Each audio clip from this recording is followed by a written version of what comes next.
Le mouvement BDS, boycott, désinvestissement, sanctions, censé lutter pour les droits de l'homme et l'application du droit international, se montre aujourd'hui très actif et agressif envers l'État d'Israël. Pourtant, de nombreux pays qui bafouent les droits de l'homme, comme le Yémen, la Birmanie, le Soudan, la Syrie, l'Iran, pour ne citer que cela, n'intéressent nullement le mouvement BDS. Manifestement, la haine d'Israël préoccupe davantage les militants BDS que la défense des droits de l'homme.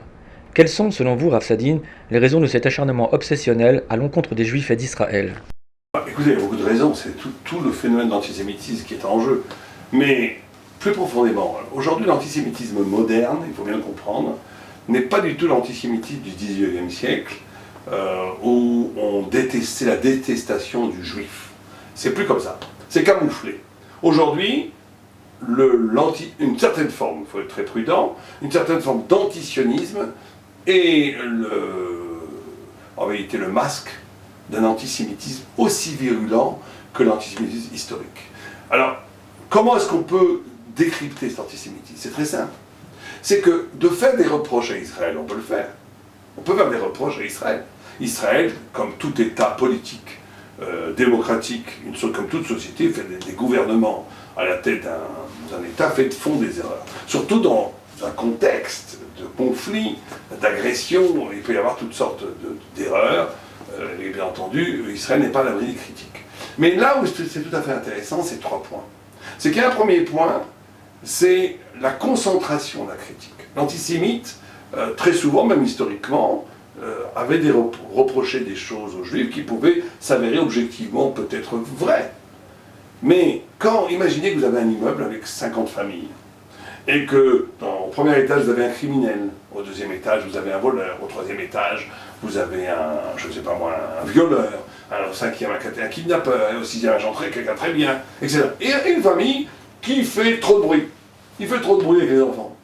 Et que toute la journée il y aurait un journal qui relaterait ce qui se passe dans cet immeuble, et on dirait, voilà, récemment, cette famille est insupportable, on leur dit de ne pas faire du bruit, elle fait du bruit, on leur dit de ne pas faire du bruit, elle fait du bruit, Et donc toute la journée on parle que de cette famille.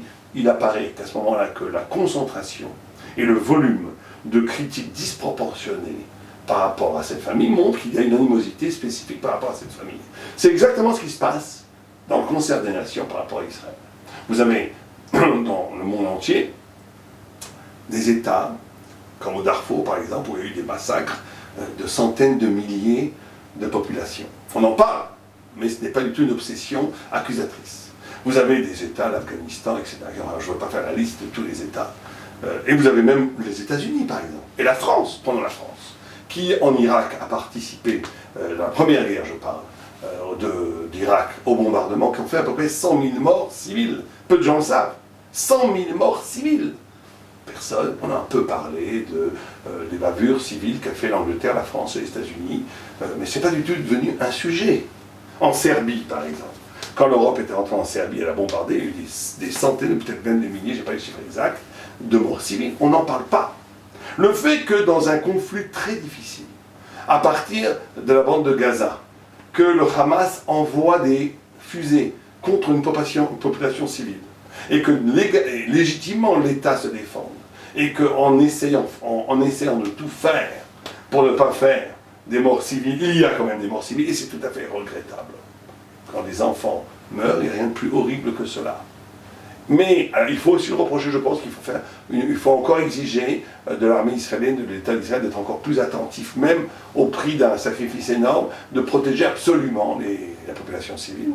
Mais quand on met l'accent que sur ça, en faisant abstraction du contexte, en faisant abstraction du contexte géopolitique, en faisant aussi abstraction dans le monde, en occultant dans le Moyen-Orient et dans le monde entier ce qui se passe en Chine, ce qui se passe en Inde, ce qui se passe dans le Biafra, la liste serait énorme. On n'en parle pas, et on ne parle que d'Israël.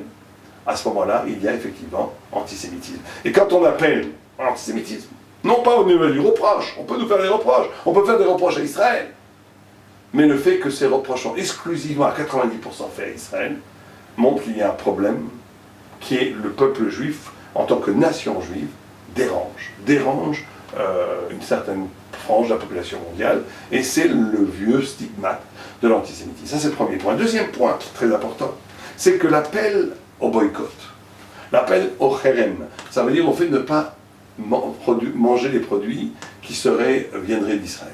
C'est une tentative d'isoler totalement Israël de la scène internationale et donc de stigmatiser une nation contre toutes les autres nations. Et en ce sens-là, c'est extraordinaire. Parce qu'avant, le juif était celui qui était stigmatisé.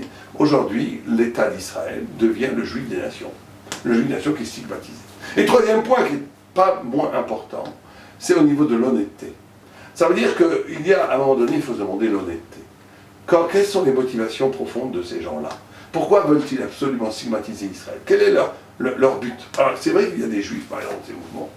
Et il y a un grand problème, et là peut-être je rejoindrai, j'ai quelque chose de nouveau, c'est que le peuple d'Israël, étant le peuple élu sur terre, le peuple qui représente Dieu sur terre, le peuple dont on espère la perfection, ne peut pas se permettre de ne pas être parfait. Et donc, un juif, même laïque, même d'extrême gauche, ce qu'il reproche à Israël, inconsciemment, sans s'en rendre compte, c'est son manque d'identification thoraïque par rapport à sa judaïté. Le judaïsme a donné au monde la morale, a donné au monde le monothéisme, a donné au monde l'enseignement cardinal, tu aimeras ton prochain comme toi-même, a donné au monde le droit de l'homme, a donné le Dieu unique, a donné énormément l'archétype, la structure de la civilisation humaine. Et donc, c'est l'origine même divine de la pensée, du droit et de la morale et de l'éthique.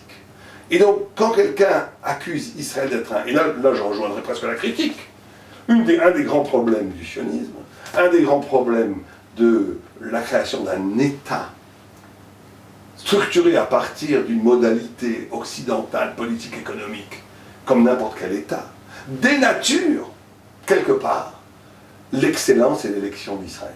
Et donc là, c'est là où c'est très ambigu. Et quand un juif milite pour le boycott des produits israéliens, ce n'est pas que de la haine de soi, ça serait trop court et trop rapide de dire ça. C'est qu'en vérité, étant donné que la religion juive, depuis 2 siècles, a été remplacée pour certains juifs par le culte de la Shoah, ou par le culte de l'élection juive qui ne se mouille pas les mains dans l'histoire et qui est toujours parfait, quand le peuple juif rentre dans le concert des nations et en bute avec de vrais problèmes géopolitiques, économiques, militaires, il peut paraître égal aux autres peuples, et ça on ne peut pas lui pardonner. Et effectivement, à ce moment-là, il faut nous interroger et nous demander, est-ce que cette accusation des concerts des nations, de beaucoup de personnes qui accusent Israël, n'est pas en vérité l'écho d'une accusation métaphysique que Dieu nous adresse à nous, en nous disant, vous n'êtes peut-être pas à la hauteur de votre élection. Parce que d'être à la hauteur de l'élection, c'est d'être parfait. D'être parfait, c'est d'être fidèle à la Torah, à un niveau où effectivement, on est à un niveau tellement transcendant que, effectivement, à ce moment-là, on forcera l'admiration et on balayera l'antisémitisme dans le monde. Et je pense qu'il ne faut jamais oublier ces deux optiques. Il y a un antisémitisme radical qui vient, que même si on était parfait, on nous détesterait quand même.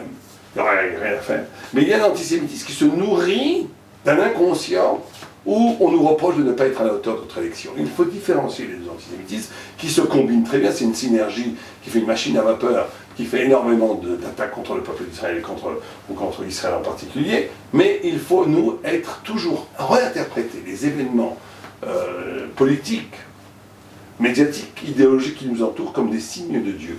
Et donc on doit être capable, à partir de là, de se remettre en question et d'aller dans le sens où, effectivement, on serait à la hauteur de l'élection que Dieu a faite en nous choisissant comme le peuple qui porte la parole et la vérité dans le monde.